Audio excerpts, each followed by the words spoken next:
지난 시간까지 해서 준비 단계에 해당되는 한 3가지 과정을 설명을 드렸죠. 그 다음에 필요한 거는 뭐겠어요? 소통을 해야 되잖아요. 소통에 뭐 여러 가지 방법이 있는데 그 중에서도 이제 보고서하고 관련된 그 부분을 오늘은 설명을 한번 하겠습니다.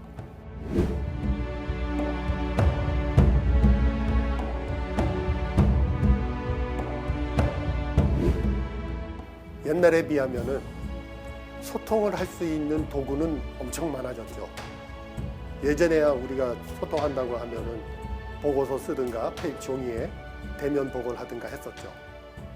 그런데 요즘에 와서는 이메일이라는 걸 통해서 보지 않고도 시간과 장소에 구애받지 않고 주고받을 수 있고, 그거보다도 더 간단하게 하는 것은 뭐 카톡이나 라인처럼 스마트폰을 통해서 이제 내용을 막 주고받죠. 메시지를.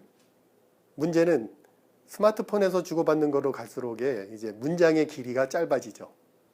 정보화 시대가 됐고 통신 방법이 우리한테 주어졌는데, 그럴수록 문제되는 게 뭐냐 하면은 얼굴을 마주보고 얘기를 안 하거든요. 그러면은 내 생각을 제대로 전달하는 방법은 뭐겠어요? 글을 써야 되잖아요. 거꾸로 글쓰기가 사실은 중요해지는 거거든요. 3년 전인가 OECD에서 각 국가마다 그 국민들의 문해력을 갖다가, 문해력 그러면은 문장을 제대로 이제 이해하는 수준이래요. 그래서 각 나라마다 조사를 했는데 전체 평균을 보면은 우리나라가 평균이었어요. 근데 그거를 약간 세대별로 구분을 해보면 이게 편차가 너무 컸어요. 청년층은 4위를 했어요. 50대는 밑에서 4위, 60대 바닥에서 3위. 그렇기 때문에 평균은 평균이 된 거예요. 이렇다는 얘기는 50대, 60대는 이미 고정관념도 생겨가면서 변화를 갖다가 싫어하는, 그게 일반적인 현상인데, 이 사람들이 문장을 읽고선도 이해하는 수준이 이렇게 낮다고 하면은 요즘 그 수많은 갈등들이 이런 데서 생기는 게 아닐까 하는 생각도 들고. 근데 청년 세대는 의외로 높아요. 청년 세대가 높은 이유 중에 그 얘기를 하더라고요. 1995년인가 하여튼 3년인가 이때부터 논술이 시작이 됐다는 거예요. 우리 교과 과정에. 그러면 이 세대 때는 저도 포함되지만은 논술이라는 걸 따로 안 했잖아요. 근데 이 젊은 애들한테 이 논술이라는 과정을 넣고 난 다음서부터 문해력이 올라간 게 아니냐. 이렇게 되다 보니 앞에서 말씀드렸듯이 글쓰기가 중요해지는 거죠. 이거 보고서라고 올라온 걸 보니 이게 도대체 무슨 말을 하려고 하는 건지, 사장이나 경영진들이 뭐 얘기를 하는데 도대체 왜 똑같은 말만 나오고 저건 무슨 얘기를 하려고 하는 걸까? 서로들 이제 이해가 안 되죠. 옛날에는 그러면 어떻게 소통을 했을까? 해서 상소문을 한번 들여다봤어요. 제목은 포상과 징벌에 공정하라. 국가에서 충성스럽고 어진 사람은 발탁하고 재능 없는 사람은 파면하려고 한 지 이미 10여 년이 지났습니다. 그러나 단지 이러한 말만 들었을 뿐 이러한 사람을 보지는 못했습니다. 무엇 때문입니까? 세게 나가네요. 왕한테. 이것은 말은 옳지만 하는 일이 잘못됐기 때문입니다. 옳은 말은 공정한 도리에서 나오고 잘못된 일은 사악한 길로 달려갑니다. 중후한 것을 안배하고 천박한 것을 남기지 않는다면 말하지 않아도 천하가 교화되어 1년 내에 결과를 알 수 있을 것입니다.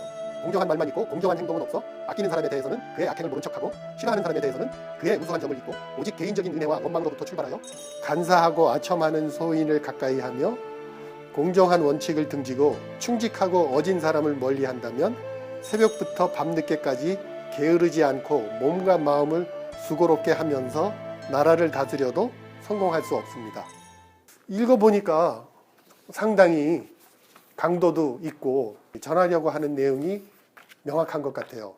어떻게 보면 요즘 우리가 얘기하는 스토리텔링이라고 하는 관점에서 보면은 진짜 그 조건에 맞는 거거든요. 자, 그럼 옛날에 이렇게 했는데 현대식으로 하려면 어떻게 해야 되나 해서 이걸 한번 포맷을 활용을 해서 정리를 해봤어요. 첫 번째는 우리 현대판 보고서는 이거겠죠. 배경 및 현상을 갖다가 나열하겠죠. 그 다음엔 원인을 갖다가 얘기를 하죠.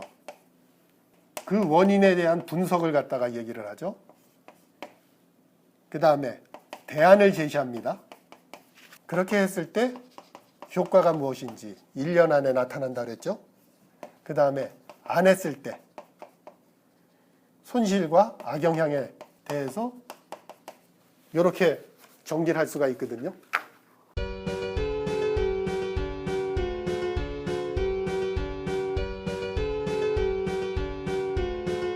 흔히 우리가 요즘 현대식 기업 내부에서 보고서의 포맷 그대로죠.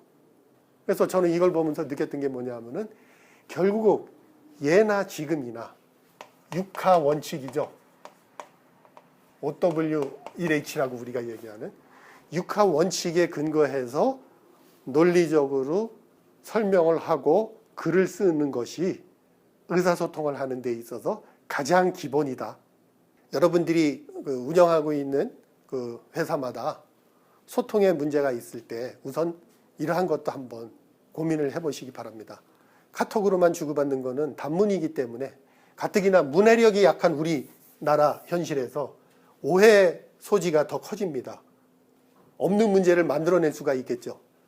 그래서 그거보다는 내부의 그러한 의사결정이라든지 정확한 내용을 보고하고 그걸 기록을 남기기 위해서는 우리가 글 쓰는 거에 대해서도 많은 노력을 해야 된다.